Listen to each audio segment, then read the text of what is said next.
Aber dort noch 2 Punkte, wenn ich die noch schaffe. Einer, wo auch deine eigene Song- und Release-Qualität kann steigern, ist, gib dir selber mehr Vorlauf bei deinen Releases. Was heisst das? Oder wieso sage ich das mit dem Vorlauf? Der eigene Vorlauf, den man sich gibt, oder die Vorbereitungszeit, bevor ein Release draussen ist, ein Song, steht sehr, sehr fest in Verbindung mit deiner Release-Qualität oder mit deiner Musikqualität.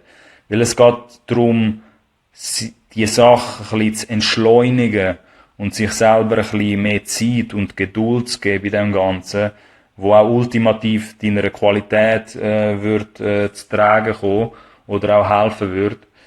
Ich sage mal so, in dem Kontext, die ganze Social Media Hektik für die Leute, die jetzt da finden, hey, was meint er genau? Ich sag's mal so, die Social Media Hektik ist eine Lüge. Sprich, da aussen wartet niemand auf eure Songs. Ich sage das jetzt nicht abwertend, aber niemand da aussen wartet auf irgendeinen Song von irgendjemandem. Schon gar nicht heutzutage, wo du so eine Flut hast an Songs. Sprich, in den meisten Fällen hast du alle Zeit von dieser Welt, um das auch richtig vorzubereiten und auch an deiner Qualität dran arbeiten und das nicht rausrushen. Weil was ganz oft natürlich siehst, ist, dass über Social Media dir irgendwie 5 bis 10 Leute in der Story gerade sofort eine Reaktion geben und man hat nachher das Gefühl, man muss das am gleichen Tag, muss man den Song raushauen.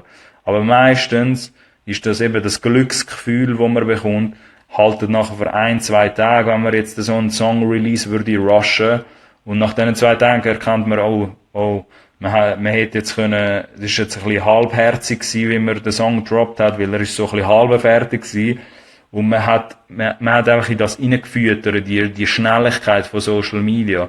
Und wenn man dort wirklich seine Qualität, seine Release-Qualität effektiv steigern und auch seine Songqualität, macht man sich am besten den Gefallen und plant man sich mehr Vorlaufzeit ein vor seinen Releases.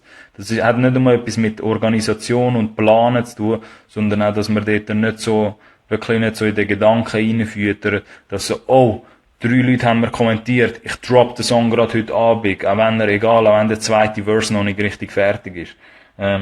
Ich nehme mal an, ihr versteht, auf was er raus will, wenn es dann ein bisschen um die Qualität geht. Weil das mit dieser Hektik, ich weiss halt nicht, wo die herkommt, wäre eine andere Diskussion, aber die Hektik besteht eigentlich nicht effektiv. Die existiert nicht. Das ist alles nur Placebo wegen diesen Social Media Impuls, die man da bekommt. Und man muss auch nicht in das reinfüttern.